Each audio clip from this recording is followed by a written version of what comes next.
এর সর্বোচ্চ দখলবাজিটা কিন্তু বীজকর্মী করেছে কিন্তু অতীতে। এখনো কিন্তু আমাদেরকে মার্কেটের কাউকে না জানিয়ে সর্বসাধারণের যেগুলি নিয়ে যাচ্ছে, এগুলি তো গরিব মানুষ।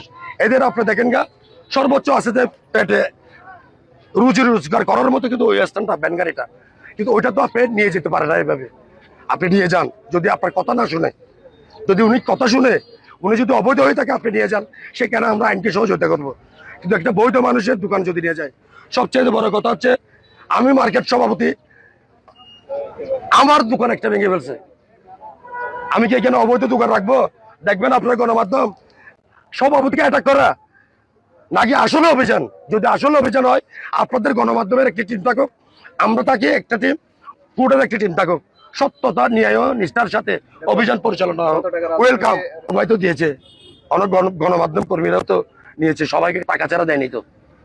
আমাদের কাছ থেকে 60,000 টাকা নিয়েছে। অন্য রাস্তার কথা পরে বলবো, টাকা ফেরত দিতে হবে না, এই টাকা তো বর্তমান সরকার দায় নেবে না। ডিসি অফিসের যেগুলি নিচের কর্মকর্তা আছে, যারা দুর্নীতির সাথে সম্পৃক্ত, তাদেরকে অবশ্যই নিতে হবে, ফেরত দিতে হবে, অবশ্যই দিতে হবে। কারণ এখানে তো 500-র উপরে কার্ড টাকা নিয়েছেন, আপনার রাজস্ব নিলেন 1,41,00,000 টাকা। ওইটার পরে আবার কার্ড নতুন ভাবে আপনারা বিক্রি করেছেন, ওইগুলি কি করবে? এগুলি তো আমরা নিবো না।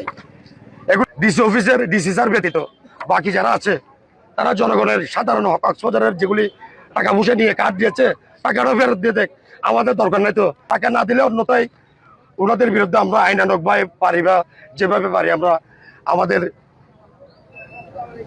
আইনগতভাবে যেটা প্রক্রিয়া করার গণতান্ত্রিক প্রক্রিয়ায় আমরা এটা ব্যবস্থা গ্রহণ করতে চেষ্টা করবো।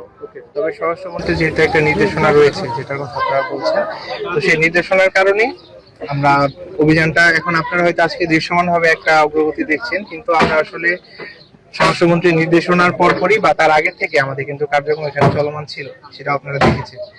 আমরা গত 2 দিন এখানে মাইকিং কার্যক্রম পরিচালনা করেছি, যাতে করে এখানে যারা অবৈধভাবে দখল করে আছে তাদেরকে আমরা সতর্ক করেছি, তাদেরকে সরে যাওয়ার জন্য আমরা যুক্তিসঙ্গত সময় দিয়েছি। তো এখন এর ভিতরেও যারা সরে যায়নি, এখন যেহেতু আমরা যুক্তিসঙ্গত সময়টুকু পার হয়ে গিয়েছি, আমরা এর জন্য অভিযান শুরু করেছি।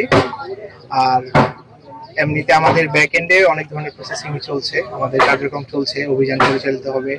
যেন আমাদের বিচ ম্যানেজমেন্ট কমিটি আছে, তারা এটা নিয়ে কাজ করছে, তাদের কিছু সিদ্ধান্তের বিষয় আছে, বাট অভিযান যেটা সেটা চলমান থাকবে। আমরা মূলত স্বরাষ্ট্রমন্ত্রীর যে নির্দেশনা, সেই নির্দেশনা মোতাবেকই কাজ করছি। অভিযোগটা করলেন, যদি আমরা লিখিত অভিযোগ পাই নিশ্চয়ই আমরা ব্যবস্থা নিব। আমিও তাকে আহ্বান করছি উনি লিখিত অভিযোগ দিই প্রমাণ সহ, এখানে বীজ কর্মী হোক যেই হোক সবার বিরুদ্ধে ব্যবস্থা নেওয়া হবে।